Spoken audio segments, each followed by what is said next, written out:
ইনকিলাব মঞ্চের মুখপাত্র শহীদ শরীফ ওসমান হাদীকে হারিয়ে শোকাচ্ছন্ন দেশ। শনিবার বিকেলে ঢাকা বিশ্ববিদ্যালয়ের জাতীয় কবি কাজী নজরুল ইসলামের সমাধি চত্বরে তাকে দাফন করা হয়েছে।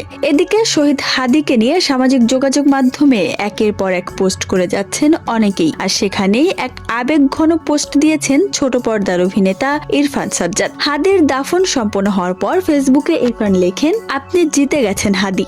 বলেছিলেন সংসদ নির্বাচনে 500 ভোটও যদি পান তাহলে সেটাই আলহামদুলিল্লাহ। আর আজ লক্ষ লক্ষ মানুষ আপনাকে নিয়ে সংসদে ভবনের সামনে। ইরফানের কথায় বছরের পর বছর রাজনীতি করা কোনো রাজনীতিবিদ বুকে হাত দিয়ে বলতে পারবেন আপনি মরে গেলে এর ধারের কাছে মানুষ আপনার জানাজায় আসবে বা আপনাকে মনে রাখবে? ইরফান সাজ্জাদ তার পোস্টে হাদীর ত্যাগ ও আদর্শকে সম্মান জানান। তিনি বলেন, রাজনীতি হওয়া উচিত মানুষের অধিকার আর দেশ কল্যাণের জন্য। তিনি হাদীর বিজয়ের কথা উল্লেখ করে লিখেন, আবার বলি, আপনি জিতে গেছেন হাদী। দেশকে দেখিয়ে দিয়ে গেছেন। আল্লাহ আপনাকে জান্নাতুল ফেরদৌস নসিব করুক।